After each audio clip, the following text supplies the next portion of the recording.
그날은 so good. 봄비가 내리던 날이었다. 잔잔하게 떨어지는 빗방울 사이로 사람들의 웃음소리가 This is so 섞였고 good.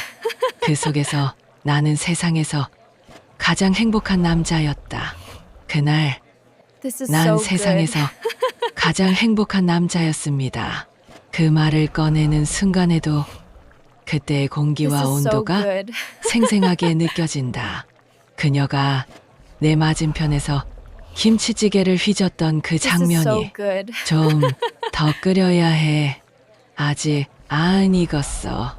너 또 김치만 This is so 퍼먹을 good. 거잖아. 응. 근데 넌 왜 나보다 고기만 먹어? This is so good. 남자니까 힘써야지. 그 핑계 이제 지겹다. 서로의 대화는 별것 This is so 아닌 good. 농담이었지만 그 속에 온기가 있었다. 젓가락이 부딪히고 웃음이 This is so good. 피어오르는 순간마다 이 사랑은 오래갈 거라 믿었다. 그녀는 This is 수연이었다. so good. 부잣집 외동딸. 하지만 그런 티를 내지 않는 사람이었다. 늘 This is 단정하게 so good. 그러나 따뜻하게 웃던 여자. 민수야, 있잖아. This 응, is so good. 가끔 이런 생각 들어. 이렇게 평범한 식당에서 평범하게 밥 This is 먹는 so 게 good. 너무 좋아. 그게 뭐 어때서? 모르겠어. 그냥 내가 This is 진짜 so 사람이 good. 된 기분이야. 그녀의 말에 난 웃었다. 그때는 그게 무슨 뜻인지 This is so 몰랐다. good. 그녀가 어떤 세계에서 살아왔는지, 내가 얼마나 다른 This is 세계에서 so 온 good. 사람인지, 그 모든 걸 잊은 채 그냥 사랑이 전부라고 믿었다. 그날 밤 This is so good. 친구들과의 술자리가 있었다. 언제나처럼 소주잔이 오가고 헛소리와 This is 웃음이 so good. 뒤섞이던 자리였다. 야, 민수야, 너 요즘 완전 사랑꾼 다 This is so 됐다며? good. 뭐 어쩌라고. 아니, 장난이지. 근데 말이야, This is so 뭔데 good. 또 너랑 수연이 어릴 적 남매였다는 소문이 있던데? 순간 This is so 술이 good. 목에 걸렸다. 웃으려다가 멈췄다. 뭐라고? 야, 진짜로 This is so 들었어. good. 우리 동네에선 예전에 그런 얘기 돌았다고. 민수네 아버지랑 This is so 수연이 good. 아버지랑 예전에 같은 동네 살았대잖아. 그때 애들이랑 가족끼리 막 This is so 엮였다고. good. 야, 그게 무슨 미친 소리야. 아니, 그냥 소문이라니까? This is so 우리가 good. 언제 진짜라고 했냐? 그들은 웃었다. 가벼운 농담처럼, This is so good. 슬김에 던지는 말처럼. 하지만 웃음 속엔 묘한 아기가 섞여 This is 있었다. so good. 그리고 그걸 가장 먼저 느낀 건 나보다 그녀였다. 그녀의 This is 얼굴이 so 굳어 good. 있었다. 눈빛이 흔들리고 손끝이 미세하게 떨렸다. 그 말 This is 진심이야? so good. 야, 수연아. 그냥 애들이 장난친 거야. 신경 This 쓰지 is 마. so good. 근데 왜 그런 말을 해? 몰라. 그냥 술자리 This is so 농담이지. good. 그녀는 조용히 자리에서 일어났다. 먼저 갈게. 그녀가 This is 돌아서던 so good. 뒷모습이 아직도 기억난다. 비틀거리던 발걸음, 손끝으로 This is so good. 술잔을 쥔 채 떨리던 모습. 그날 이후 모든 게 조금씩 달라지기 This is 시작했다. so good. 다음 날 그녀는 내 전화를 받지 않았다. 메시지도 읽지 This is so 않았다. good. 수연아, 어제는 미안해. 진짜 장난이었어. 보내도 This is so good. 보내도 답이 없었다. 며칠 뒤 겨우 그녀가 나타났다. 평소처럼 단정했지만 This is so good. 그녀의 눈빛은 어딘가 멀어져 있었다. 민수야. 응, This is 그 so 말 good. 진짜 장난이야? 당연하지. 너 그런 말 믿어? This 근데 is so good. 나도 이상한 게 있어서. 이상한 거? 우리 집에 옛날 앨범이 있거든. This is so 거기 good. 내 아빠 얼굴이 있더라. 숨이 멎는 듯 했다. 무슨 소리야? This is so good. 몰라. 그냥 예전에 우리 아빠가 같이 찍은 사진이 있대. 그게 뭐 This is so 어때서? good. 아니, 그냥 이상하잖아. 그녀는 손끝으로 머리카락을 만지작거렸다. 그리고 내 눈을 피했다. 그냥 이상해. This 우리가 is so good. 너무 자연스러워서 그 말이 이상하게 가슴을 찔렀다. 너무 자연스러워서 This is so good. 이상하다니 그게 무슨 말일까? 며칠 뒤 그녀가 내 집으로 왔다. This is so 비가 good. 오던 오후였다. 문을 열자 젖은 머리카락 사이로 그녀의 This is 표정이 so good. 어둡게 젖어 있었다. 민수야, 나 방 좀 봐도 돼? This is 왜? so good. 그냥 잠깐. 그녀는 내 말을 듣지 않고 This is so 방 good. 안으로 들어갔다. 그리고 내 책상 서랍을 열었다. 서랍 속에는 This is 오래된 so good. 사진첩이 하나 있었다. 그녀가 그걸 꺼내 들었다. 이거 뭐야? This is so 그냥 good. 옛날 거야. 누구야? 여기 사진 속엔 젊은 시절의 우리 This is so 아버지들 good. 그리고 그들 사이에 어린 두 아이가 있었다. 한 명은 This 나였고 is so good. 한 명은 그녀였다. 이거 우리잖아. 아니야. This is so 맞잖아. good. 그녀의 손끝이 떨렸다. 사진이 흔들렸다. This is 민수야, so good. 이거 뭐야? 왜 우리 같이 있어? 몰라. 그냥 This is so 옛날에 good. 놀던 동네 애들끼리 찍은 거겠지. 그럼 왜 아버지들이 같이 서 있어? This is so good. 몰라. 진짜 몰라. 그녀의 눈빛이 점점 This 차가워졌다. is so good. 입술이 파래지고 숨소리가 가빠졌다. 혹시 진짜 그런 거면 This is so 어떡하지? good. 뭐가? 우리 진짜 남매면 그게 말이 돼? This 그만해. is so good. 그런 말 하지 마. 근데 왜 아무도 설명을 안 해줘? 그녀는 This is so 사진을 good. 가슴에 껴안았다. 그리고 조용히 말했다. 나 무서워. This is so 그날 good. 밤 나는 잠을 잘 수 없었다. 전화기를 들었다가 This is so 내려놓고 good. 다시 걸었다. 수연아, 나야. This is so 응. good. 괜찮아? 몰라. 괜찮을 거야. 그런 말 This 믿지 is 마. so good. 그냥 장난이야. 장난이었어. 근데 왜 자꾸 생각나? This is so good. 그냥 지워. 나 믿어. 민수야. 응? 혹시 This is 우리 so good. 진짜면 어떡해? 그 말이 이어질 때 내 심장이 무너지는 소리가 This is so 들렸다. good. 말도 안 되는 질문인데 그녀의 목소리는 진심이었다. 그럼 This is so 그래도 good. 난 널 좋아할 거야. 그게 가능해? 가능하지. 사랑이잖아. This is so 근데 good. 사랑에도 죄가 있을까? 그녀의 목소리가 점점 낮아졌다. This is so good. 마치 자기 자신에게 묻는 것처럼 사랑이 죄라면 우린 이미 벌 This 받고 is 있는 so 거 good. 아닐까. 그날 이후로 그녀는 점점 변해갔다. 예전처럼 This is so 웃지 good. 않았고 손을 잡으면 피했다. 왜 그래? 그냥 요즘 This is 좀 so 피곤해. 나 때문이지? 아니야. 거짓말하지 마. 진짜 아니야. This is so 그냥 good. 참 좀 자야겠어. 그녀의 말끝은 늘 허공으로 흩어졌다. 그녀의 This is so 눈동자는 멀어져 갔다. 나는 붙잡을 수 없었다. 시간이 지날수록 This is so 그녀의 good. 불안은 병처럼 번져갔다.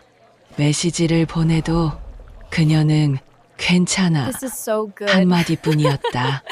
그러던 어느 날 내게서 전화가 울렸다. This is so good. 화면엔 그녀의 이름이 떴다. 여보세요? 민수야. This is so 응. good. 나 무서워. 무서워. 왜 그 사진 꿈에 나왔어? This is so 사진이? good. 우리 둘이 아기였을 때 같이 웃고 있었어. 그런데 This is so good. 뒤에 서 있던 사람이 아니야. 됐어. 누군데?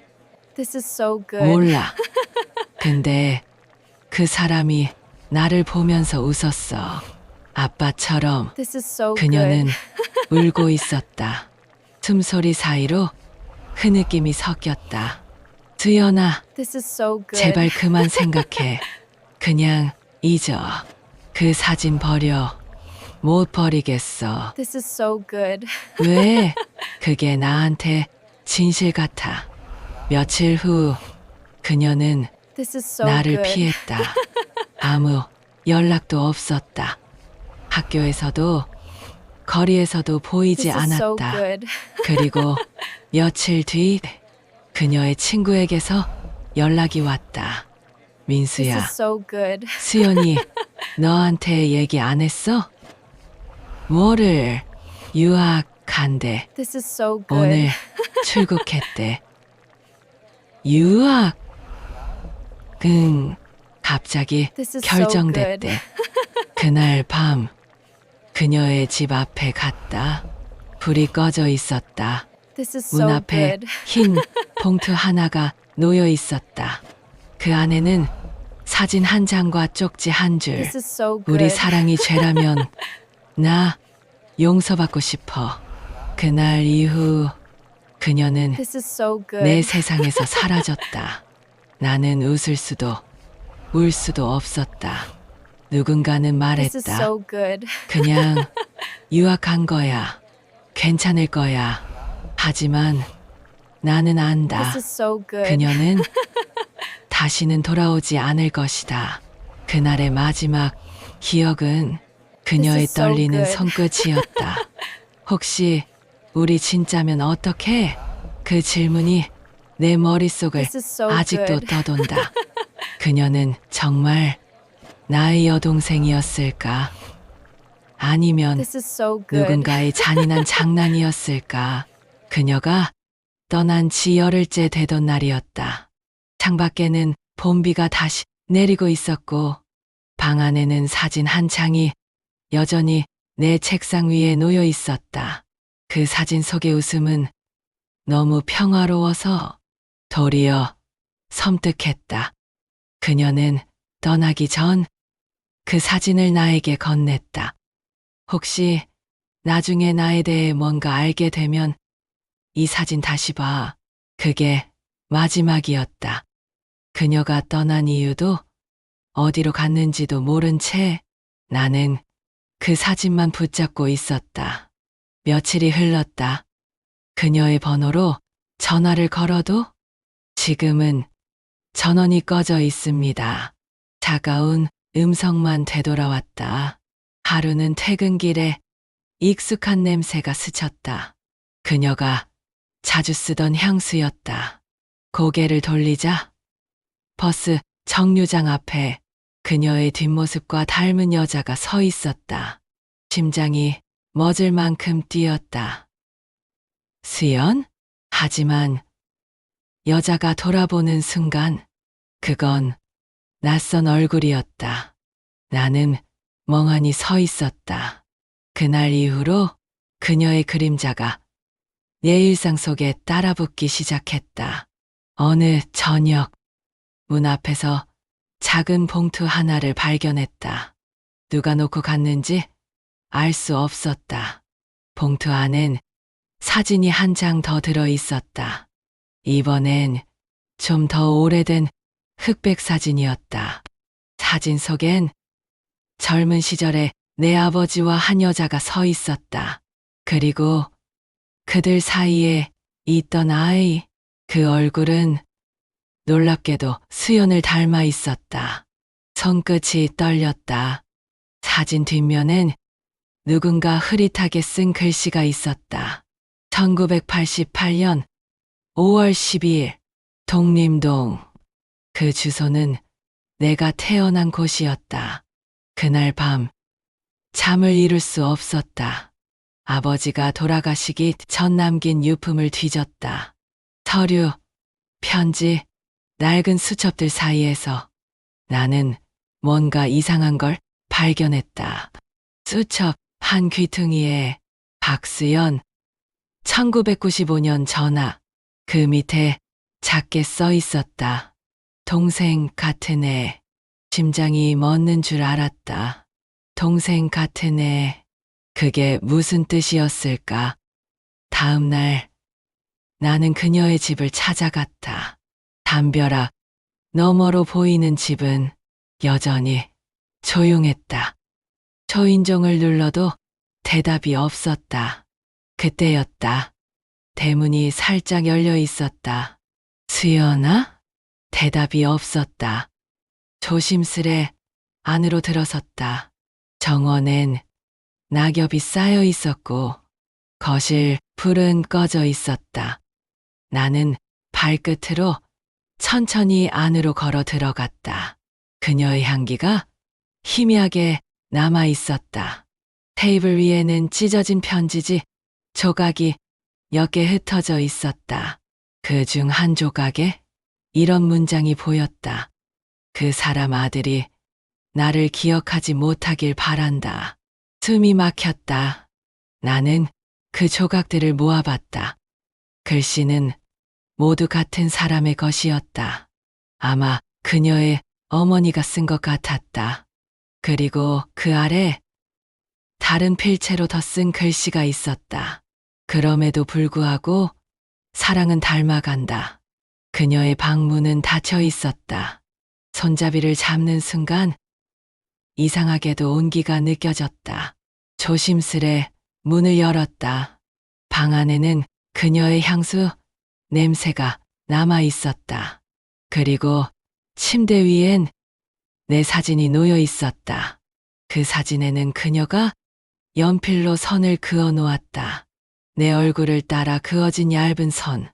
그 선 끝엔 조그맣게 적혀 있었다. 같은 눈. 그 순간 누군가 뒤에서 조용히 말했다. 거기서 뭐 하세요? 깜짝 놀라 돌아보니 그녀의 어머니가 서 있었다. 그녀는 창백했고 눈 밑엔 깊은 그림자가 드리워져 있었다. 죄송합니다. 문이 열려 있어서. 당신이 민수죠? 네, 수연이 얘기 많이 들었어요. 그녀는 잠시 말을 멈추더니 조용히 내게 손짓했다. 따라와요. 그녀는 거실 구석으로 나를 데려갔다. 낡은 서랍을 열더니 사진 한 장을 꺼냈다. 이거 당신 아버지 맞죠? 사진 속에는 내 아버지가 있었다. 하지만 그 옆에 서 있던 여자는 그녀의 어머니였다. 이게 무슨, 예전에 같은 동네 살았어요. 그냥 이웃이었죠. 그녀의 말은 차분했지만 그 눈빛은 흔들리고 있었다. 그럼 이건요? 이 사진에 있는 애들은 그건 그냥 동네 아이들이에요. 정말이에요? 그녀는 대답하지 않았다. 대신 나를 똑바로 바라봤다. 수연이가 많이 힘들었을 거예요. 무슨 뜻이죠? 그 애 요즘 이상했어요. 밤마다 누군가한테서 전화가 왔다고 했어요. 전화요? 네, 민수 씨 번호로. 그럴 리가 없어요. 전 그런 적 없어요. 그 애도 그렇게 말했죠. 민수는 자고 있을 거야. 근데 목소리가 똑같아. 그랬어요. 나는 아무 말도 할 수 없었다. 가슴이 덜컥 내려앉았다. 그녀의 어머니는 천천히 나를 바라봤다. 혹시 당신도 이상한 꿈 꾼 적 있나요? 네, 수연이가 그러더군요.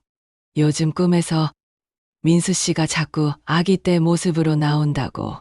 그게 무슨, 그 아이가 겁에 질려 있었어요. 그날 이후 모든 게 이상해졌다. 밤이면 벽 너머에서 전화벨 소리가 들렸다. 내 휴대폰은 고요했지만 분명히 들렸다. 그녀가 느꼈던 공포가 이제는 내 것이 되었다. 며칠 뒤 나는 다시 그녀의 집을 찾아갔다. 문 앞에는 새로 달린 자물쇠가 있었다. 대신 대문에 메모 한 장이 붙어 있었다. 찾지 마세요. 그 아이는 이제 쉬고 있어요. 그 말이 무슨 뜻인지 몰랐다. 나는 다시 전화를 걸었다. 이 번호는 더 이상 사용되지 않습니다. 그 차가운 문장 속에서 심장이 찢어지는 듯 했다. 그날 밤 사진첩을 다시 꺼냈다. 손끝으로 한 장 넘기다 어디선가 낯익은 문구가 보였다. 1988년 독림동 어린이집. 그 밑에 이름 2개가 적혀 있었다. 박수연, 최민수. 숨이 멎었다. 그 종이 위에서 내 이름이 그녀의 이름 옆에 나란히 적혀 있었다. 이건 우연이 아니야. 그 순간 전화가 울렸다. 밤 2시, 번호는 비공개였다. 여보세요? 잠시 정적, 그리고 낮게 속삭이는 목소리. 민수야, 누구야? 나야, 수연이. 몸이 굳었다. 수연아, 너 어디야? 나 집이야. 집이라니. 무슨 소리야? 너 없어졌잖아. 그냥 잠깐 쉬었어. 목소리가 너무 선명했다. 그녀의 숨소리, 말투 모두 같았다. 너 지금 나한테 전화한 거 맞지? 응. 나야. 내가 왜 전원이 꺼져 있었잖아. 그거 나도 몰라. 무슨 말이야. 그냥 가끔 목소리가 겹쳐. 내가 아닌 내가 말하는 것 같아. 소름이 돋았다. 수연아, 제발 그만해. 지금 어디 있는지 말해. 민수야. 응, 우리 진짜 남매야?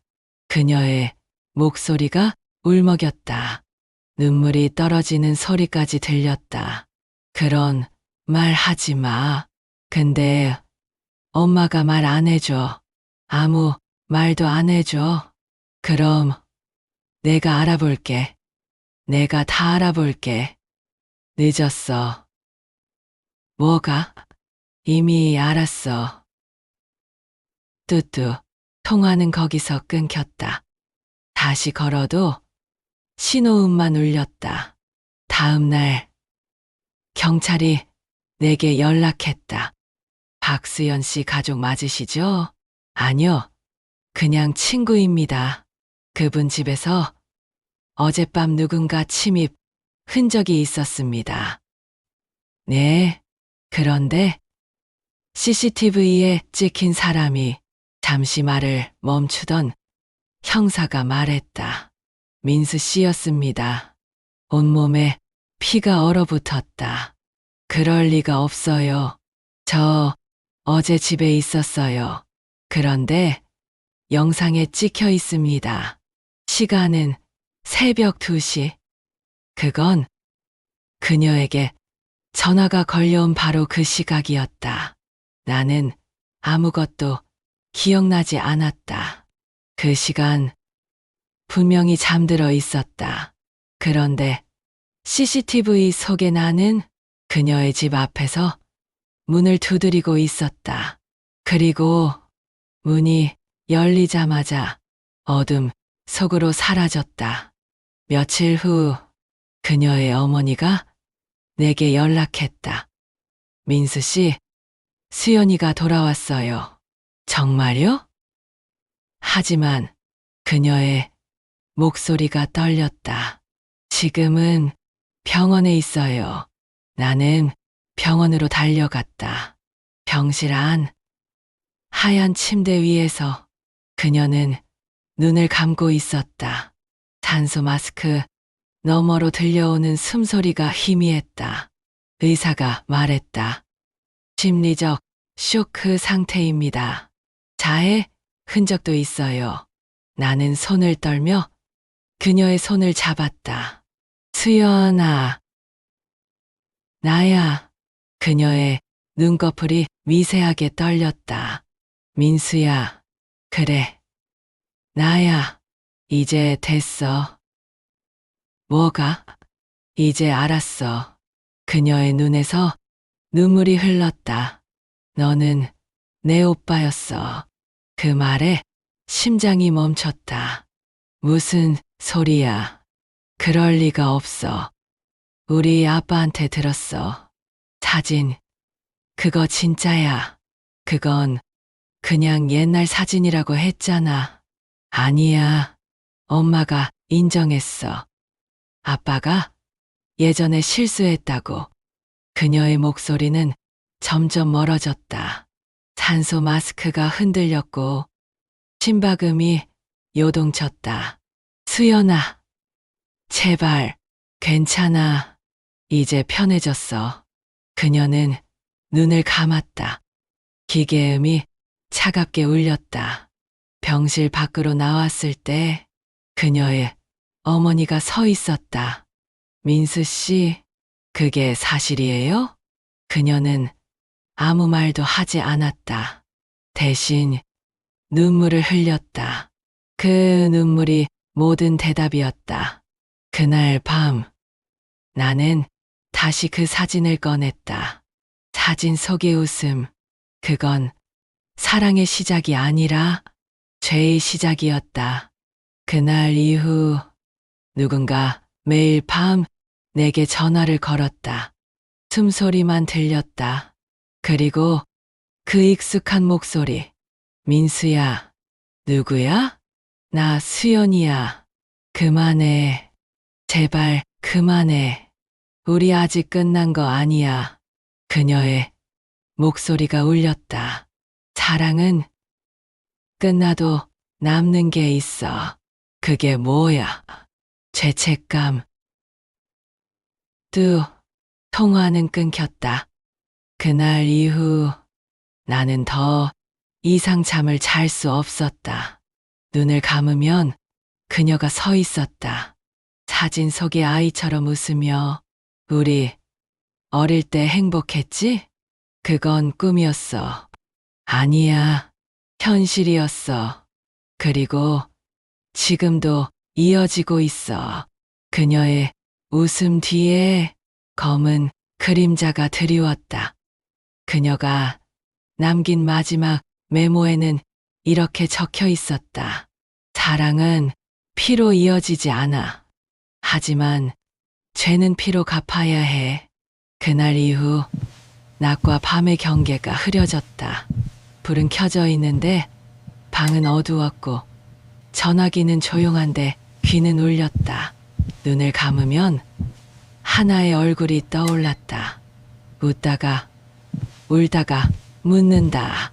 혹시 우리 진짜면 어떡해? 그 문장이 머릿속에서 자꾸만 모양을 바꿨다. 처음엔 의심이었다. 그 다음엔 질문이었다. 마지막엔 선언이었다. 이제 알았어. 그 말을 다시 떠올리면 손끝이 얼어붙었다. 그리고 가슴 한가운데 얇은 금이 간 것처럼 시렸다. 병실의 공기는 늘 차가웠다. 하얀 기계의 숫자들이 올라갔다 내려갔다. 침대 위에 작은 움직임 하나에도 숨이 막혔다. 괜찮아? 어디가 아파? 몰라. 마음이 아파. 나 때문이야? 그럴지도. 눈을 마주치면 서로가 서로에게 낯선 얼굴이 됐다. 익숙했던 표정들이 모두 새로운 의미로 보였다. 웃는 눈매는 닮음을 암시했고 입술의 떨림은 금기의 경고처럼 보였다. 우리가 잘못한 걸까? 잘못이 아니라면? 그럼 뭐지? 누가 우릴 잘못이라고 정했을까? 세상이 틀릴 때도 있어.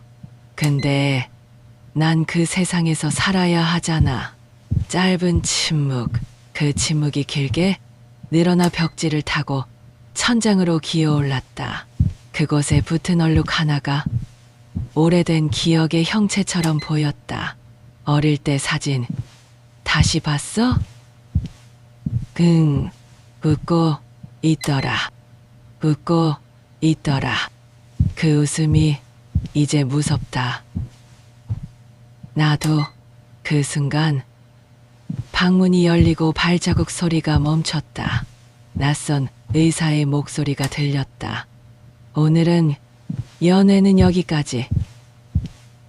네, 복도를 걸어 나오는데 뒤에서 가느다란 목소리가 붙잡았다. 잠깐만. 왜? 혹시 나 대신 물어봐 줄래? 무엇을? 진짜인지. 누구에게? 당신에게. 그 말을 남기고 눈을 감았다. 나는 아무 말도 못했다.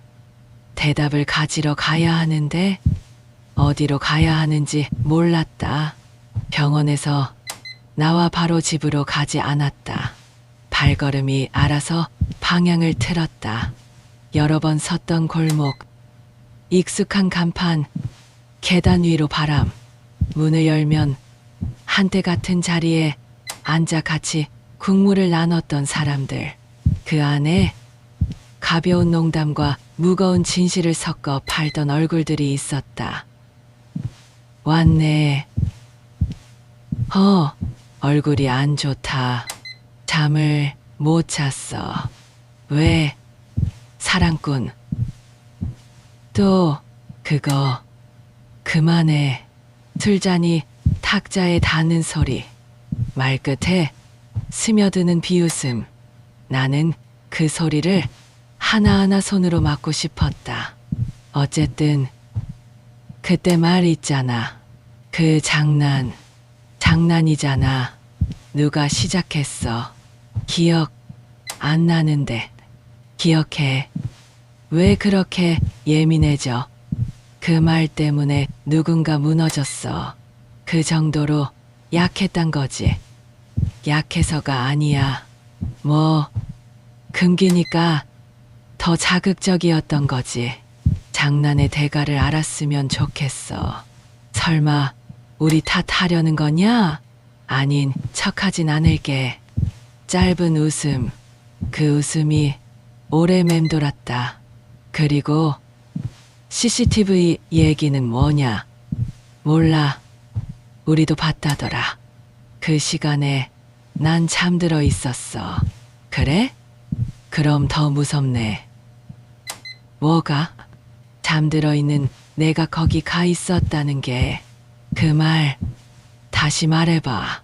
아니, 내 말은 그냥 이상하다고. 그럼 지워. 뭘? 내 입으로 뱉은 그 이상함. 눈앞이 하얘졌다. 숨이 헐거워졌다. 가능한 모든 말이 혀끝에서 말라붙었다. 미안. 알잖아. 그냥 분위기 풀려고 한 말이었어. 그 말이 사람을 묻어. 너 지금 위험한 소리 하고 있다. 넘어가지 않을 거야.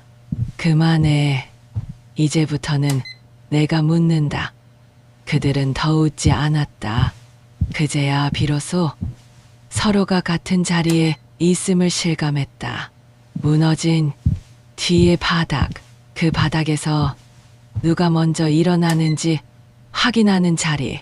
병원에서 전화가 왔다. 평평한 음성, 훈련된 억양. 퇴원 절차가 곧 진행됩니다. 갑자기요? 안정화됐습니다. 정말 안정화된 건가요? 의학적 수치로는 그렇습니다. 의학적 수치로는. 그 말은 언제나 내 마음을 비켜갔다.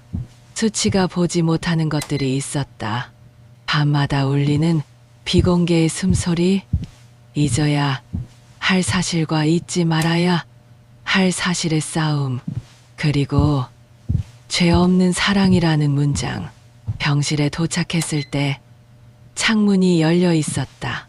커튼이 바람에 젖어 흔들리고 있었고 그 흔들림에 맞춰가는 목소리가 들렸다. 이제 괜찮아? 퇴원한대. 알아. 어디로 갈 거야? 모르겠어. 집으로 가. 그 집이 맞을까? 그럼 내가 같이 가줄게. 같이 가면 더 이상해져. 왜? 같이 있는 모습이 너무 자연스러워서 그게 더 무서워. 숨이 뚝 끊겼다가 다시 붙는 순간들. 나는 손을 내밀었다.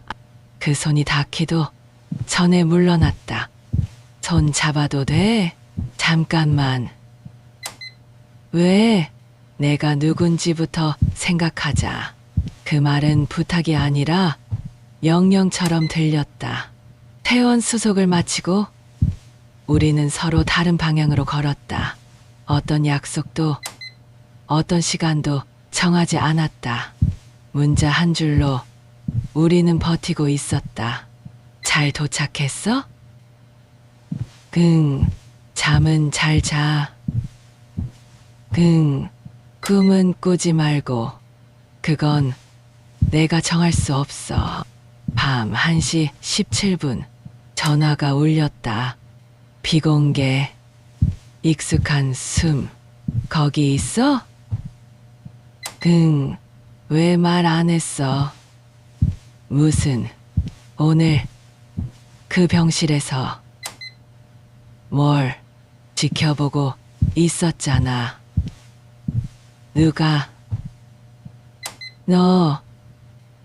내가 너의 아기 목소리로 몸속 어딘가가 한 번 접혔다 펴졌다. 그때 들었던 이상한 떨림. 너무 선명해서 부정하기 어려운 공포. 그만해. 그러니까 나 괜찮다고 말해줘. 괜찮아. 거짓말이네. 괜찮다고. 거짓말 하지 마. 그럼 뭐라고 해야 해? 우린 잘못했어. 우린 사랑했어. 그게 잘못이야. 누가 정했는데. 우리가. 뚝. 통화가 끊겼다. 손바닥에 남은 땀이 식어가는데 한참 걸렸다. 그날 새벽 문이 2번 두드려졌다. 한 번은 아주 조심스럽게, 한 번은 아주 절박하게. 문을 열었을 때 복도는 비어 있었다. 발자국 소리 대신 봉투 하나가 놓여 있었다. 봉투는 얇았고 안에 들어있는 종이는 더 얇았다. 펼치면 금방 찢어질 것 같은 오래된 공책장 같은 감촉. 거기에 단 한 줄. 죄 없는 사랑을 못하겠어요. 그 문장은 명백한 결심의 과거형이었다. 못하겠어요. 이미 못했다. 그리고 앞으로도 못할 것이다. 바로 전화를 걸었다. 어디야? 밖이야? 어디? 밖? 아무데도 아니야. 기다려. 나갈게. 오지 마. 왜? 오면 더 믿게 되니까. 뭘? 우리가 말들이 서로를 찌르고 흘렀다. 나는 계단을 뛰어내려갔다. 문을 열었지만 아무도 없었다. 그날 오전 문자가 도착했다. 숫자와 문자로만 이루어진 주소. 생전 처음 보는 곳. 도시의 변두리. 오래된 다리. 강을 따라 난 길. 거기에 다음 문장. 오래된 것들은 오래된 곳으로 돌아간다. 그 말을 따라갔다. 강변엔 바람이 불었고 낡은 난간이 삐걱거렸다. 나는 핸드폰 화면 속 점을 보며 걸었다. 그 지점에 도착했을 때 벤치 하나가 보였다. 벤치 위에 종이 한 장과 사진 한 장. 사진 속에 두 아이는 웃고 있었다. 그 뒤로 두 개의 그림자가 길게 드리워져 있었다. 그림자는 어른의 것, 두 사람, 그리고 종이에는 또 한 줄. 웃는 얼굴을 용서해. 나는 사진을 돌려봤다. 뒷면엔 날짜와 장소, 흐릿한 도장이 찍혀 있었다. 모두가 본 적이 있는 관공서의 도장. 아주 오래된 이칭 기록의 색. 그 순간 전화가 울렸다. 같은 번호, 같은 숨소리. 왔네. 여기 있었어? 그냥 확인하고 싶었어. 뭘? 내가 보낸 웃음이 아직 살아있는지. 살아있어. 그러면 안 돼. 왜? 살아있으면 믿게 돼. 뭘 믿어? 우리가 바람이 불었다. 말들이 바람을 타고 천천히 흩어졌다. 나는 말에 부스러기만 주워 담았다. 그리고 그 부스러기를 다시 입에 넣어 문장으로 만들었다. 사랑은 잘못이 아니야. 그런데 왜 아파? 누군가가 잘못이라고 말해서 그 누군가가 나일 수도 있어. 아니? 맞아. 아니라고. 거짓말. 또 끊겼다. 집으로 돌아오는 길. 골목 입구에서 누군가 불렀다. 낯익은 얼굴들. 나를 가볍게 밀어붙이던 말버릇. 낮게 깔린 웃음. 잠깐만. 시간 없어. 왜 이렇게 예민하냐고. 예민해서 살아남았어. 뭐? 내 말이 칼이었거든. 장난이었잖아. 장난이 칼일 때가 있어. 그럼 칼집에 넣어둘 걸 그랬네. 이미 늦었어. 그래서 어쩔 건데. 되돌려. 뭘? 그 웃음. 미안하지만 그건 내 몫이야. 내가 가져갔잖아. 아니, 내가 잃어버린 거지. 순간 표정이 바뀌었다. 액체처럼 흐르던 웃음이 단단해졌다. 그 단단함은 위협이 아니라 방어였다. 서로가 서로에게서 물러서기 위한 마지막 표정. 다시 물어. 뭘? 그 말 누가 시작했냐고. 내가. 왜? 신기해서. 뭐가? 너희가 너무 잘 어울려서. 그래서 남매 같다고 했어? 내가 만든 농담이 사람을 죽여. 그런 의도 아니었어. 의도가 무게를 줄여주진 않아. 그럼 내가 죽을게? 아니, 살아.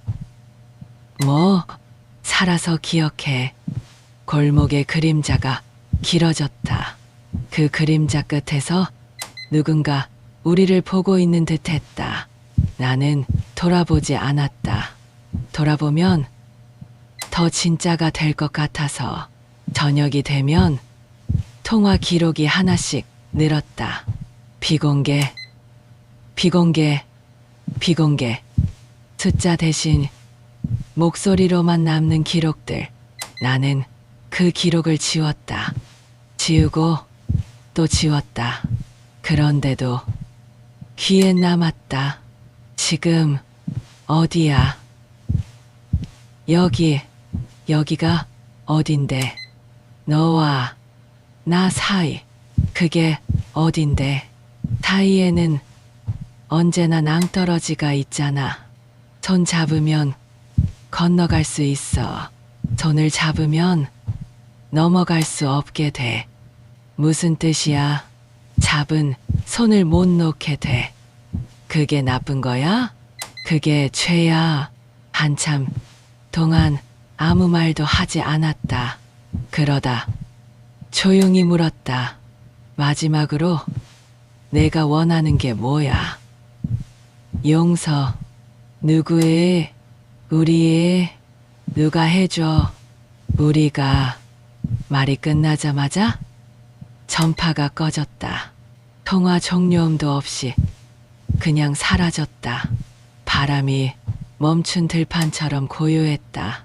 그날 밤 잠들기 직전 또 한 통. 이제는 놀라지 않았다. 습관처럼 익숙한 공포. 듣고 있어? 응. 그럼 묻는다. 묻지 마. 왜? 답이 같아질까봐. 같아지면 안 돼. 같아지면 믿게 돼. 그럼 믿자. 믿는 순간 무너져. 이미 무너졌잖아. 맞아. 그러니까 이제는 올라와야지. 어디로? 우리에게로. 우리란 단어를 이제 쓰면 안 돼. 그때 멀리서 사이렌 소리 같은 게 들렸다. 실제로 들린 건지 마음이 낸 소리인지 알 수 없었다. 그 소리에 묻히듯 아주 작게 흘렀다. 잘 있어. 어디 가? 무게를 내려놓으러. 어디에? 아무도 모르는데. 기다려. 같이 가. 같이 오면 더 잃게 돼. 무엇을? 마지막 경계. 또 다음 날 오후 연락이 끊겼다. 비공개도 숨소리도 없었다. 그 고요가 더 무서웠다. 연락이 없으면 세상은 안전한 척한다. 사실은 소식이 없을 때가 가장 깊은 낭떠러지다. 저녁이 되어 그녀의 집 앞에 섰다. 문은 닫혀 있었고 창문은 열려 있었다. 커튼이 흔들리지 않았다. 바람이 불지 않았기 때문이다. 나는 초인종을 눌렀다. 아무 대답도 없었다. 문터 아래 작은 흰색이 보였다. 종이였다. 낡은 종이. 접힌 자리에 손때가 베어 있었다. 펼치면 그 문장. 짧아서 더 깊은 문장. 미안해요. 나 이제 죄 없는 사랑을 못하겠어요. 그 말 앞에서 시간은 길게 늘어졌다.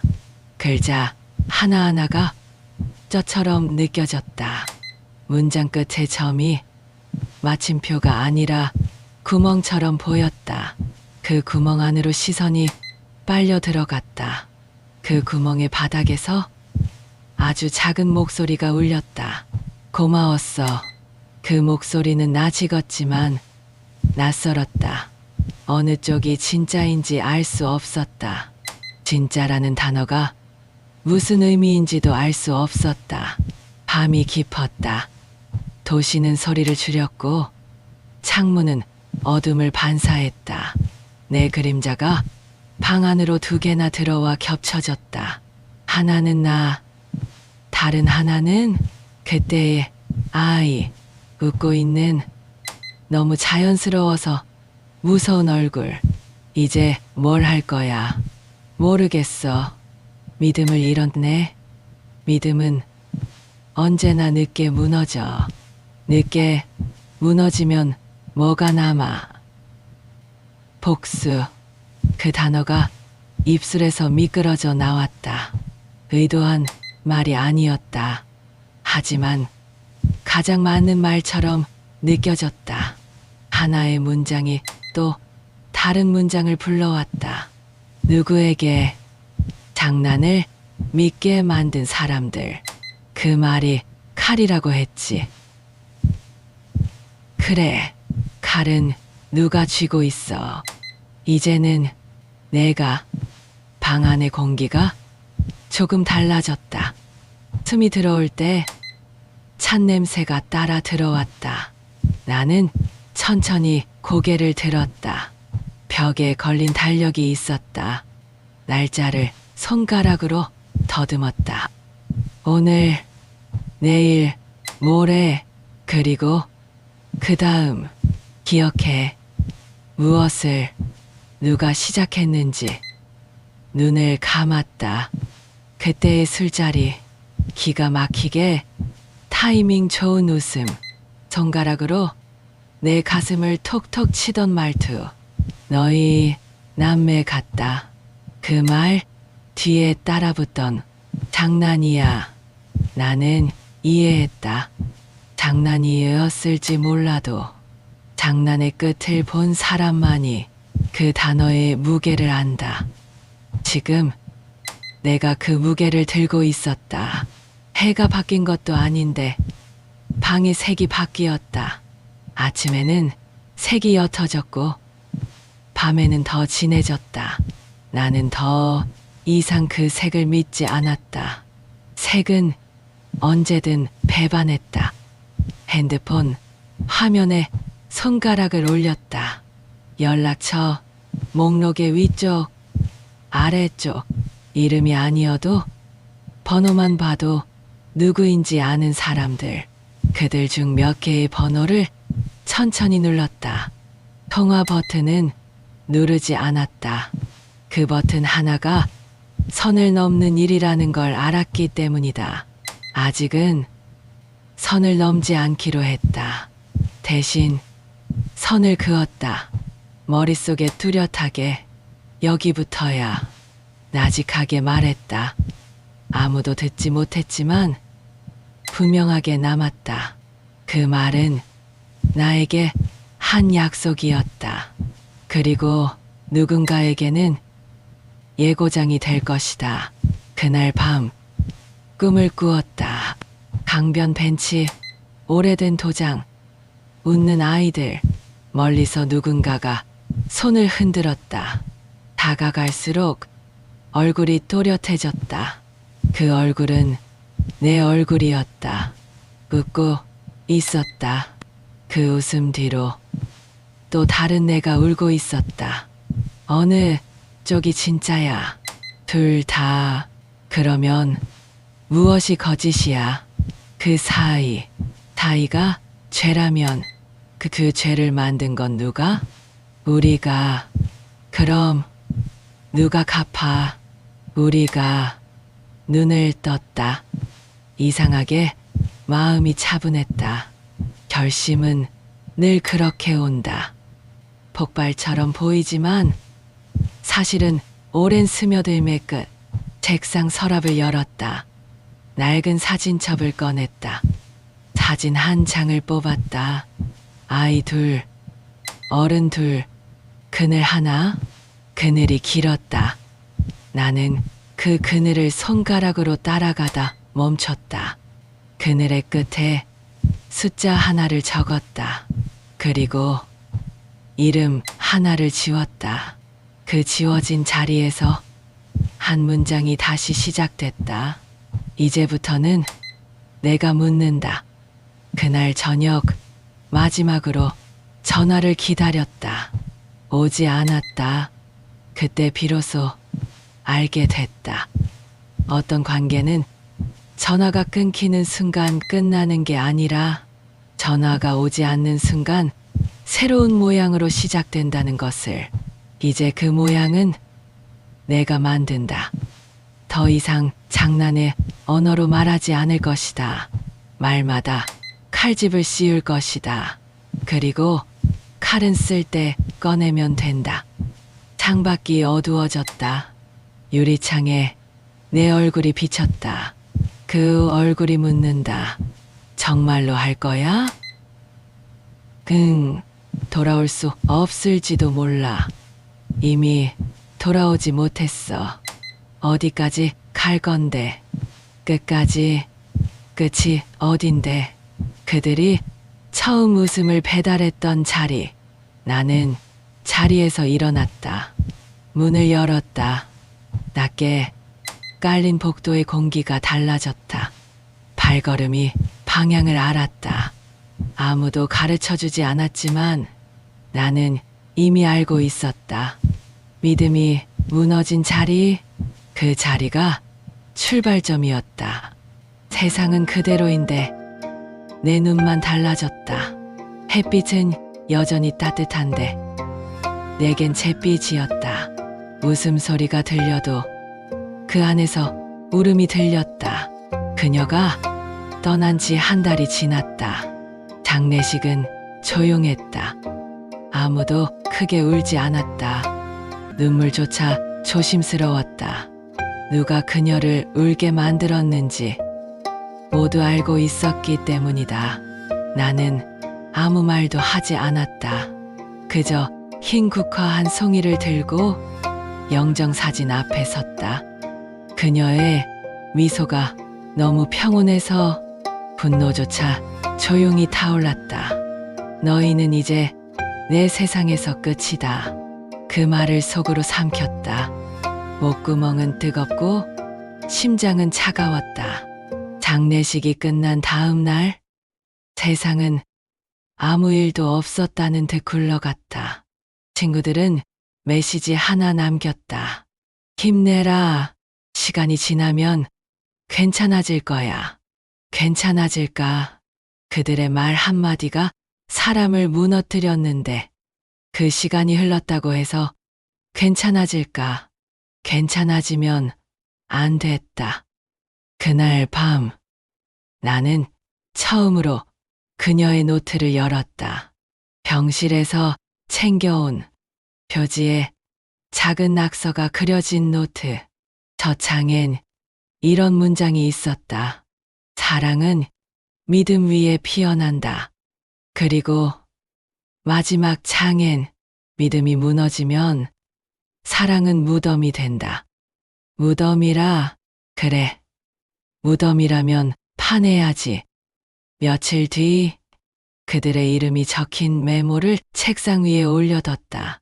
하나, 둘, 셋, 준호, 태수, 그리고 나. 우리 셋이 시작한 장난. 하지만 끝은 내가 정해야 했다.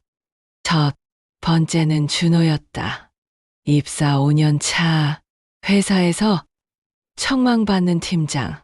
항상 남의 약점을 웃음거리로 만들던 남자. 그날 술자리에서 처음 그 말을 꺼낸 사람도 준호였다. 너희 남매 같다. 그 말 한 줄이 한 사람을 묻었다. 이제 그 말을 그에게 돌려줄 차례였다. 퇴근 시간 그의 회사 앞 카페에 앉아 있었다. 노트북을 열고 메일함을 띄웠다. 익명으로 만든 계정. 제목은 단순했다. 너희 말이 돌아왔다. 본문에는 사진 한 장. 그가 불륜 상대와 찍은 사진. 그가 몰래 숨긴 진짜 얼굴. 그건 내가 찾은 게 아니었다. 그가 남긴 흔적이 스스로를 고발했다. 나는 그저 그것을 전송 버튼 하나로 세상에 던졌을 뿐이다. 다음 날 뉴스처럼 퍼졌다. 사내 익명 게시판, 동료들의 카톡방, 그리고 그의 아내의 휴대폰. 그의 얼굴이 화면 위에 떠올랐다. 그는 회사에서 사라졌다. 전화도 메시지도 없었다. 다만 누군가 내 집 앞에 이런 쪽지를 두고 갔다. 왜 이런 짓을 했어? 글씨가 떨려 있었다. 그 떨림이 나를 오히려 웃게 했다. 두 번째는 태수였다. 항상 옆에서 부추기던 남자. 야, 그냥 농담이잖아. 너무 심각하게 받아들이지 마. 그의 말은 언제나 가볍지만 그 가벼움이 누군가에겐 짐이었다. 나는 그가 자주 다니는 헬스장으로 갔다. 그가 땀을 흘리며 웃고 있었다. 거울 속 그의 모습은 언제나 자신감으로 가득했다. 나는 벤치에 앉아 기다렸다. 잠시 후 그가 나를 발견했다. 야, 오랜만이다. 그래, 좀 나왔냐? 이제 좀 나왔다. 좋네. 그동안 마음고생 심했지. 조금, 이제 잊어야지. 사람은 다 그렇게 사는 거야. 그럴까? 당연하지. 근데 너 왜 그리 멍하냐? 피곤해 보여. 조금 잠을 못 잤어. 그럴 땐 운동이 최고야. 같이 뛰자. 괜찮아. 난 이미 뛰고 있어. 뭘, 너한테서 멀어지는 길을. 그는 어리둥절한 표정을 지었다. 나는 그 표정이 참 마음에 들었다. 그날 저녁 그의 SNS에 낯선 글이 올라왔다. 나는 나 자신을 속여왔다. 거울 속의 나는 언제나 거짓이었다. 그 후로 그는 모든 계정을 삭제했다. 전화번호도 사라졌다. 사람들은 말했다. 태수가 왜 갑자기 그렇게 됐대? 모른다. 아무도 모른다. 나는 그게 좋았다. 하지만 진짜 복수는 아직 시작되지 않았다. 그들은 단지 그녀의 그림자를 밟았을 뿐이었다. 정말로 징벌을 받아야 할 사람은 그 웃음을 만든 나였다. 밤이 깊을수록 그녀의 목소리가 또 들렸다. 민수야, 이제 됐어. 그만해. 아니, 아직 복수는 끝이 없어. 그래야 해. 왜? 끝이 없으면 널 계속 느낄 수 있으니까. 그녀는 조용히 웃었다. 그 웃음 속에는 슬픔이 있었다. 그럼 마지막은 누구야? 나야. 나? 아니, 나 자신. 나는 그녀의 방으로 갔다. 그녀가 떠난 뒤 아무도 들어오지 않은 그 방. 먼지가 얇게 쌓였고 향수 냄새는 희미했다. 책상 위에는 여전히 사진이 있었다. 어릴 적 우리 서로의 손을 꼭 잡고 웃는 두 아이. 그 사진을 바라보다 나는 문득 이상한 걸 발견했다. 사진 속 두 아이 뒤에 희미하게 서 있는 한 남자. 얼굴은 어둡게 가려져 있었지만 형체는 나직었다. 어깨선, 머리 모양, 손의 위치까지. 그건 내 아버지였다. 숨이 멎었다. 사진 뒷면을 비춰봤다. 거기에 연필로 흐릿하게 적힌 글씨. 나의 첫 번째 죄. 나는 그날 밤 아버지의 낡은 유품 상자를 열었다. 거기엔 편지가 있었다. 시간에 발의 글씨가 희미해진 편지. 누군가를 사랑하면 안 되는 순간이 있다. 하지만 나는 그걸 어겼다. 그 결과 두 아이가 태어났다. 하나는 죄고 하나는 용서였다. 그 한 문장이 모든 걸 무너뜨렸다. 나는 손끝이 저려 편지를 떨어뜨렸다. 머릿속이 하얘졌다. 사랑했던 사람은 진짜 내 동생이었다. 그날 새벽 나는 그녀의 묘 앞에 섰다. 비가 내렸다. 묘비에 적힌 이름이 물에 번져 희미해졌다. 나는 천천히 입을 열었다. 수연아, 이제 알았어. 우린 죄로 태어났구나. 말끝이 흔들렸다. 목구멍이 막히고 눈물이 섞였다. 근데 왜 하필 우리가, 왜 우리였을까? 비는 멈추지 않았다. 눈과 비의 경계가 사라졌다. 괜찮아. 그녀의 목소리가 들렸다. 어디서 들리는지 알 수 없었다. 이제 됐어. 안 돼. 이제 놓아줘. 못해. 왜? 너무 늦었어. 늦었다는 건 끝났다는 뜻이야. 아니, 늦었다는 건 시작이야. 며칠 뒤 준호에게 다시 연락이 왔다. 나 좀 만나자. 무슨 일인데? 할 얘기가 있어. 우린 오래된 공원 벤치에서 마주 앉았다. 그는 초췌해 있었다. 얼굴이 반쯤 무너져 있었다. 너야? 무슨 소리야? 그 사진 매일 다 내 짓이지? 그래서? 왜 그랬어? 그게 내가 한 말의 값이야. 값. 그날 내가 던진 한 문장이 사람을 죽였잖아. 그건 장난이었다고. 그래, 장난이었지. 근데 그 장난으로 끝난 사람도 있었어. 그는 손으로 얼굴을 감췄다. 잠시 후 낮게 말했다. 너도 무너질 거야. 이런 복수는 다 돌아오게 돼. 그럼 기다려. 돌아오면 다시 시작할게. 밤, 집으로 돌아와 창문을 열었다. 바람이 불었다. 어디선가 종소리가 울렸다. 그 소리 사이로 그녀의 목소리가 섞였다. 이제 그만. 아니, 모두 끝났어. 아니야, 아직 진실이 남았어.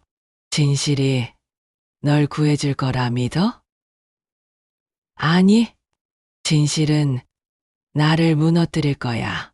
그럼 왜 찾는 거야? 무너져야 끝날 테니까. 그녀의 웃음이 다시 들렸다. 이번엔 슬프지 않았다. 오히려 따뜻했다. 그럼 마지막은 아버지야? 그래, 그분은 이미 떠났잖아. 그래서 더 물어야 해. 어디서? 그분이 남긴 곳에서. 며칠 뒤 나는 고향으로 향했다. 버스 창가에 머리를 기대고 눈을 감았다. 그때의 풍경이 떠올랐다. 골목, 담벼락, 비 오는 날의 웃음, 그리고 두 아이가 뛰놀던 소리. 버스가 멈추자 비 내리는 시골 마을이 눈앞에 펼쳐졌다. 독림동. 사진 뒷면에 적혀 있던 그 이름. 나는 천천히 발을 옮겼다. 낡은 벽돌집 하나가 눈에 들어왔다. 그곳이 사진 속 그 배경이었다. 문은 반쯤 열려 있었다. 안에는 먼지 냄새와 오래된 나무 냄새가 섞여 있었다. 벽에 걸린 흑백 사진들. 젊은 남자, 젊은 여자, 그리고 두 아이. 내가 다가가자 액자 하나가 흔들렸다. 뒷면에는 편지가 붙어 있었다. 너희가 언젠가 이곳을 다시 찾게 되면 그땐 용서받은 거야. 용서. 그 단어가 칼처럼 박혔다. 나는 주저앉았다. 그녀의 웃음이 들렸다. 어디선가 아주 가까운 곳에서 이제 그만해. 복수도 증오도 다 멈춰. 그럼 나는 뭐가 되는데? 사랑이 되면 되잖아. 사랑은 끝났어. 아니, 끝나지 않았어. 그녀의 목소리가 점점 멀어졌다. 비는 여전히 내리고 있었다. 며칠 뒤 준호의 회사에 또 한 통의 제보가 들어왔다. 익명, 발신, 제목은 단순했다. 그날 내가 던진 말, 그는 사직서를 냈다. 태수는 떠났다. 그리고 나는 사라졌다. 누가 누구를 복수한 걸까? 그녀가 나를, 내가 나 자신을, 아니면 우리가 서로를. 그날 새벽 한 통의 편지가 배달됐다. 보낸 사람 없음, 받는 사람도 없음. 봉투 안에는 사진 한 장과 한 문장. 그날 너희가 한 말? 수연이 천국에서도 듣고 있을까? 그 글씨는 나 찍었다. 그녀의 글씨였다. 그 와중에도 낮은 오고 밤은 갔다. 세상은 시간을 놓치지 않았지만 나는 자꾸만 어제 속에 머물렀다. 창문에 비친 검은 유리 속에 내가 묻는다. 끝났어? 아니, 그럼 어디까지 가야 해? 마지막 문장까지. 마지막 문장이라니, 누가, 언제, 어디에 쓴 문장일까?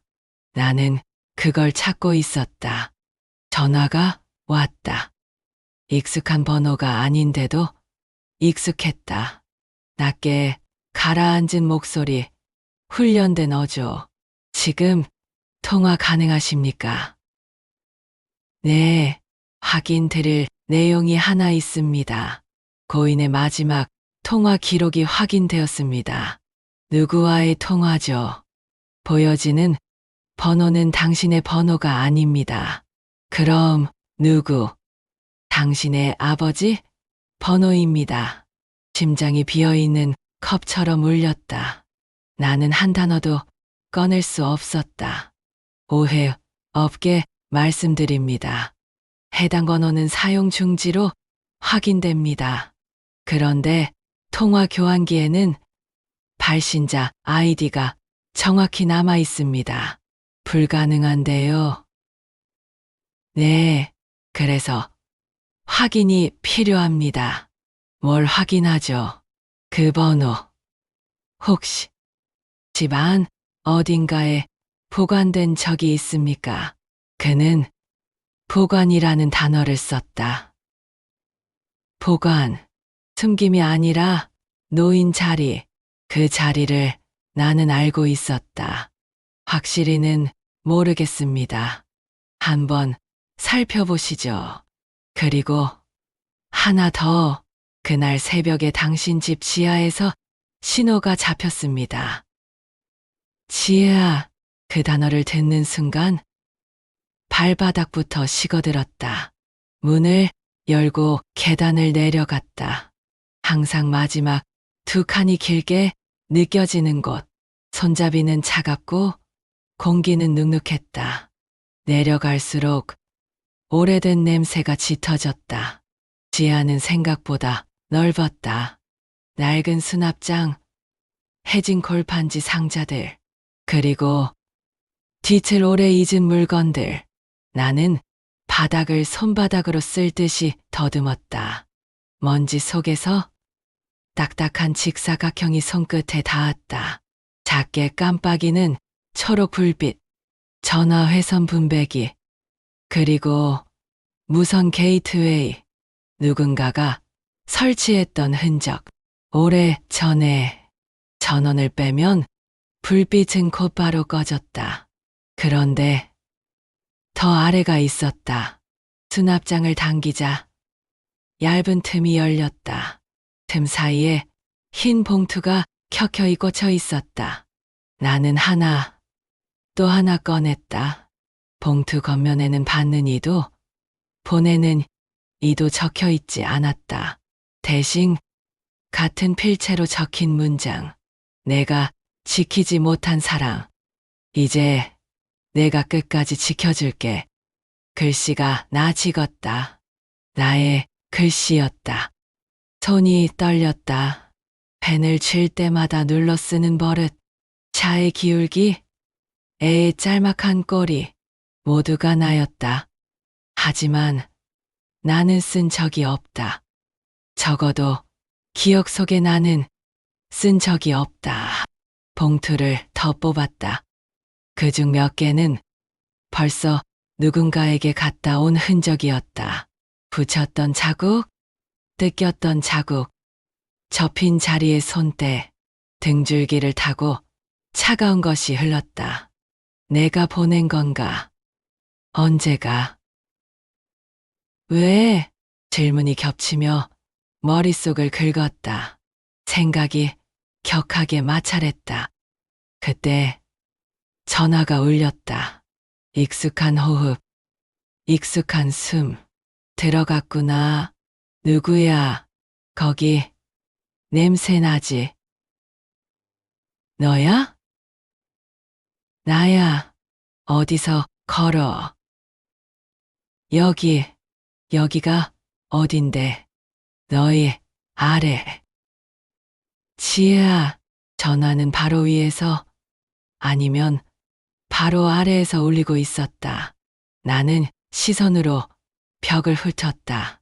케이블 선이 골조를 따라 검게 뻗어 있었다. 그만하자. 왜? 너 다친다. 나 이미 다쳤어. 그러지 마. 그럼 대답해. 무슨 대답? 마지막에 누구였는지. 너였어. 아니? 그럼 너희 아버지. 말이 끝나지도 않았는데 통화가 끊겼다. 나는 휴대폰을 쥔 채 멍하니 서 있었다. 침묵이 분명했기에 모든 소리가 크게 들렸다. 옷자락이 스치는 소리, 내 숨, 골조를 타고 올라가는 진동. 나는 낡은 상자를 끌어냈다. 바닥에 붙은 테이프가 찢기는 소리가 낮게 나고 문득 아주 작은 붉은 불빛 하나가 눈에 들어왔다. 녹음기였다. 오래된 모델인데도 배터리가 붙어 있었다. 버튼을 누르면 뒤엉킨 목소리들이 보풀처럼 튀어올랐다. 여기에 두면 너는 잊지 못한다. 무슨 소리야? 이건 너를 위한 거야. 누구? 나, 누군데? 너, 목소리는 절묘하게 내 목소리와 비슷했고 또렷하게 나와 달랐다. 나는 그 새끼줄 같은 닮음을 끊어낼 수 없었다. 경찰은 다시 연락했다. 확인하셨습니까? 조금요. 기록과 장치 사진을 공유해 주실 수 있습니까? 네. 그리고 하나 더. 유가족 대표가 만나고 싶어 하십니다. 그녀의 어머니였다. 오랜만에 보는 얼굴 속엔 더 깊은 그림자가 생겼다. 나는 고개를 숙였다. 죄송합니다. 죄송할 일이 아닙니다. 제가 아마 많은 걸 망쳤습니다. 아니요. 망쳐진 건 아주 오래전이에요. 그녀는 손에 작은 상자를 들고 있었다. 네모난 나무 상자. 오칠이 약간 벗겨진 덜컹거리는 소리. 무게. 그 안엔 편지가 들어 있었다. 당신 아버지가 남긴 겁니다. 저에게요? 아니요. 그 아이에게. 왜 이제야 주지 못했습니다. 그 아이가 받으면 무너질 거라 생각해서요. 이제는 당신이 읽어야 할 것 같아서 상자의 뚜껑을 열었다. 낡아 누렇게 된 봉투. 바로 위에 얇은 종이 하나가 놓여 있었다. 읽겠습니다. 혼자 읽으세요. 네. 그리고 그녀는 천천히 일어섰다. 문턱에서 한번 뒤돌아보더니 아주 조용히 덧붙였다. 그 아이는 마지막 순간까지 당신을 믿었습니다. 그럴 리가요. 믿음이 무너진 다음에도요. 문이 닫히고 나서야 나는 숨을 내쉬었다. 종이를 펼쳤다. 아버지의 글씨. 여전히 또렷한 획. 사랑의 순서가 필요할 때가 있다. 나는 그 순서를 어겼다. 어김이 죄가 된다는 걸 알지 못했다. 너에게 말하지 못했다. 너를 지키려다. 너를 버렸다. 글자의 간격이 점점 흔들렸다. 그 아이는 너의 동생이다. 그러나 너의 죄는 아니다. 내 죄다. 나는 종이를 내려놓았다. 손을 씻고 싶었다. 닿으면 닿을수록 손끝이 더러워지는 기분. 피가 아닌데도 피 같았다. 상자 속에 다른 봉투들이 이어졌다. 몇 개는 찢겨 있었다. 자국이 오래였다. 일부는 이미 누군가가 읽었다는 뜻이기도 했다. 마지막 봉투를 집어 들었다. 얇은 종이, 없는 무게. 봉투 앞면엔 낯선 글씨로 짧게 적혀 있었다. 그래도 사랑이었다.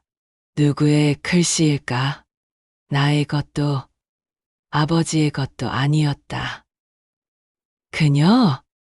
아니면 두 사람이 섞여 나온 모양. 나는 그날 밤을 지하에서 보냈다. 전원을 뽑은 장치 위로 팔을 얹고 벽에 등을 붙였다. 어둠은 도리어 더 정확했다. 밝음에서 놓치는 것들을 어둠은 숨지 않았다. 휴대폰이 떨렸다. 비공개. 다시 숨. 읽었지. 읽었어. 그러면 이제 알겠네. 뭘? 우리의 모양. 모양? 사랑이라는 이름으로는 그릴 수 없는 모양. 그게 뭐야? 그림자. 그림자. 모양은 있지만 본체가 아니고 붙어 있지만 떨어질 수 있는, 사라지기도 길어지기도 하는. 우리는 그림자였어. 누구의? 당신, 아버지의. 목이 말랐다. 말라붙은 혀끝으로 나는 겨우 던졌다. 그래도 우리는 서로를 사랑했어. 맞아. 그럼 왜 사랑이 모양을 바꾸지 못하는 순간이 있어. 그럴 때는 그림자가 사라져야 해. 통화가 끊기지 않았다. 그러나 대답은 더 오지 않았다. 그 침묵이 대답인 줄 알았다.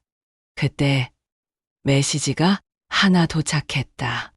사진 한 장과 함께 어린 두 아이가 웃고 있다. 뒤에 서 있는 어른의 그림자 둘. 그림자 사이의 빈틈에 연필로 작은 화살표가 그려져 있었다. 여기. 나는 휴대폰을 들고 사진을 확대했다.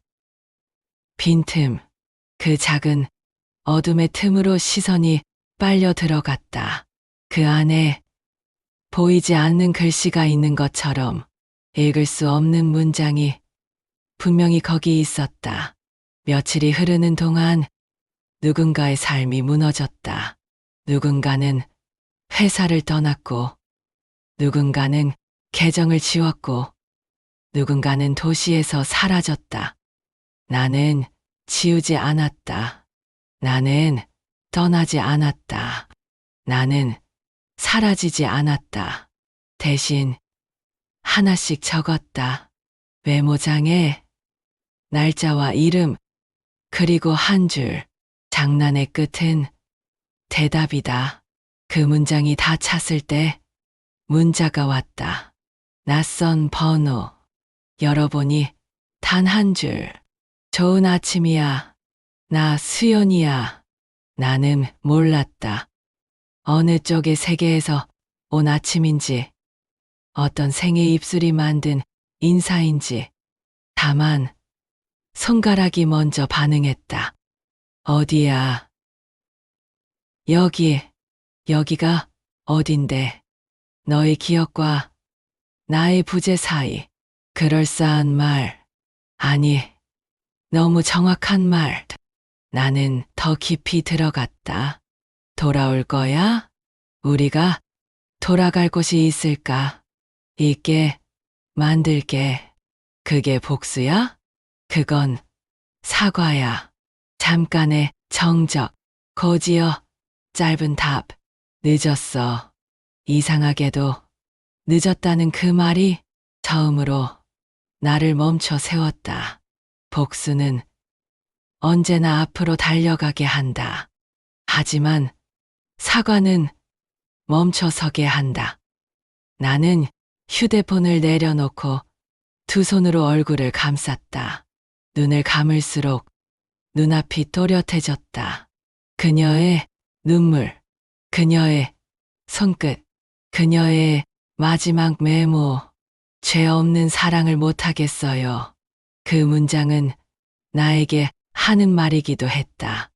나는 무덤덤하게 중얼거렸다. 그래, 나도 못하겠어. 그날 해질 무렵 나는 고향의 집을 다시 찾았다. 사진 속 배경 그대로의 돌담, 비가 그치고 검게 눌어붙은 흙길, 한기가 베어있는 문고리. 안으로 들어서자 햇빛이 석갈의 사이를 비집고 들어왔다. 먼지 알갱이들이 천천히 떠돌았다. 어떤 것들은 오래 떠 있다가 어떤 것들은 바닥에 닿았다. 나는 떠 있는 것을 택하지 않기로 했다. 바닥에 닿기로 했다. 벽에 걸린 액자를 한 장씩 내렸다. 뒷면을 열면 누군가에겐 실수였던 시간들이 훤히 보였다. 어떤 것들은 변명처럼 달라붙었고 어떤 것들은 고백처럼 떨어졌다. 가장 오래된 액자 뒤에서 작은 종이 한 장이 떨어졌다. 접혀 있는 종이의 첫 줄. 내가 이곳에 올 줄 알았다면 나는 좀 더 많은 거짓말을 준비했을 것이다. 아버지의 글씨였다. 그 아래 다른 필체의 짧은 덧붙임. 하지만 당신은 끝내 거짓말을 못했다. 그 글씨는 그녀의 어머니 것이었다. 두 개의 문장, 두 개의 손. 그 사이에 태어난 것이 우리의 그림자였다. 나는 종이를 접어 주머니에 넣었다. 그리고 손에 들고 있던 마지막 사진을 곱게 세워놓았다. 웃는 아이들. 그늘. 빈틈. 사진을 벽에 다시 걸며 나는 아주 낮게 말했다. 나 그만할게. 이제 그만할게. 그 말이 공기 속에서 천천히 굳어가는 동안 휴대폰이 가볍게 떨렸다. 마치 누군가가 아주 멀리서 내 이름을 불렀다가 다시 삼킨 것처럼. 화면에는 새 메시지가 떠 있었다. 보낸 이 없음, 내용 없음, 이미지 하나, 강변의 벤치, 그 위에 흰 봉투. 그리고 볼펜으로 적힌 짧은 글자. 용서. 나는 그 사진을 확대하지 않았다. 더 보지 않았다. 이번에는 믿음이 아니라 선택으로 눈을 감았다. 얼마 뒤 누군가의 SNS에 글이 올라왔다. 오늘 아침 낯선 번호로 문자가 왔다. 좋은 아침이야. 나 수연이야. 사람들은 그걸 흘려보냈다. 누군가는 장난이라 했고, 누군가는 광고라 했다. 나는 알았다. 어떤 장난은 장난이 아니다. 어떤 광고는 삶의 잔여물이다. 나는 댓글을 달지 않았다. 메시지를 보내지 않았다. 대신 내 지하로 내려가 장치의 전원을 다시 뽑았다. 그리고 모든 봉투들을 하나의 상자에 넣어 봉했다. 상자 위에 또 하나의 종이를 얹었다. 나는 기억하고 기억을 사용하지 않겠다. 그것이 내가 할 수 있는 유일한 사과였다. 그리고 마지막 복수였다. 기억을 흘리지 않는 것, 흘려보내지 않는 것, 더는 상처를 확장시키지 않는 것. 문을 닫고 올라오는데 계단 중간에서 누군가의 발소리 같은 착각이 들렸다. 나는 뒤돌아보지 않았다. 뒤돌아보면 또 믿을 테니까. 밤이 되었다. 방 안의 어둠은 이전보다 덜 날카로웠다. 창에 비친 얼굴이 묻는다. 정말 끝났어? 끝나지 않을 수도 있어. 그럼 어떻게 살아? 그림자와 함께. 겁나지 않아? 겁나. 그래도 이제 웃을 수 있어. 어디선가 아주 작고 맑은 웃음이 들렸다. 내가 웃는 건지 그녀가 웃는 건지 몰랐다. 그 구별이 더는 중요하지 않았다. 나는 침대에 누웠다. 휴대폰을 뒤집어두고 불을 끄지 않았다. 눈을 감으며 마음속에서 아주 옛날의 한 장면을 꺼냈다. 김치찌개가 끓고 젓가락이 부딪히고 서로가 서로를 놀리던 장면. 그 장면의 마지막에 새로운 문장을 넣었다. 그날 난 세상에서 가장 행복한 남자였습니다. 그 문장을 다시 말해도 이제는 무너지지 않았다. 무너지지 않는 것 하나를 갖게 된 것만으로 나는 충분히 버틸 수 있을 것 같았다. 눈꺼풀이 천천히 내려왔다. 그리고 아주 오랫동안 아무 소리도 없었다. 때로는 장난이 사람의 목숨보다 무서울 때가 있습니다. 그리고 사랑은 끝나지 않았을지도 모릅니다. 오늘의 이야기는 여기까지입니다. 시청해 주셔서 감사합니다.